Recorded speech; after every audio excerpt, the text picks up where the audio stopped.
তুমি কত ঘন্টা গাড়ি চালাতে পারবে তার আগে তোমার শরীর একেবারে হার মানবে? 1 ঘন্টা। সবকিছু একদম পারফেক্ট, তুমি ফ্রেশ, স্টিয়ারিং এ হাত শক্ত, প্রিয় গানটা বাজছে, মনে হচ্ছে রাস্তাটা তোমারই, মাথা ধারালো, চোখ তীক্ষ্ণ।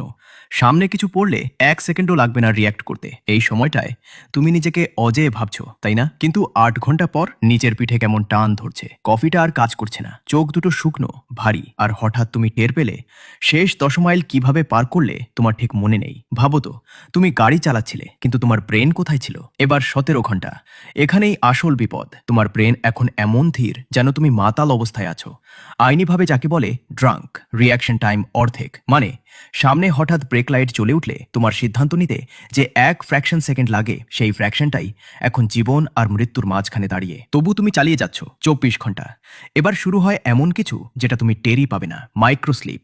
3 থেকে 5 সেকেন্ডের জন্য তোমার ব্রেন অফ হয়ে যাচ্ছে। হ্যাঁ, অফ। আর তুমি জানতেও পারছো না। এই কয়েক সেকেন্ডে তুমি প্রায় 4000 পাউন্ডের একটা গাড়ি চালাচ্ছ অটো পাইলটে। ভাবো তো, চোখ খোলা কিন্তু ব্রেন বন্ধ। এবার 40 ঘন্টা। স্বাগতম হ্যালুসিনেশনের দুনিয়ায়। পিছনের সিটে মনে হচ্ছে কেউ বসে আছে, সামনে লেনে ছায়া দৌড়ে গেল, কিন্তু আসলে কিছুই নেই। তোমার হৃৎপিণ্ড দ্রুত এলোমেলোভাবে ধুকপুক করছে, বাস্তব আর কল্পনার মাঝের দেয়ালটা ভেঙে যাচ্ছে, আর তুমি বুঝতেও পারছো না। আর যদি 72 ঘন্টা পার হয়ে যায়, তাহলে এটা আর ক্লান্তি না, এটা পুরো সিস্টেম ফেল। হৃদস্পন্দন অস্বাভাবিক, ভাবার ক্ষমতা ধসে পড়ছে। শেষমেশ তোমার ব্রেন নিজেই ঠিক করে, এবার বন্ধ, একটা হার্ড রিবুট, সব অন্ধকার। আর পরের মুহূর্তে তুমি যেটা অনুভব করো সেটা হলো এয়ারব্যাগের প্রচণ্ড বিস্ফোরণ। এখন প্রশ্নটা আবার ভাবো,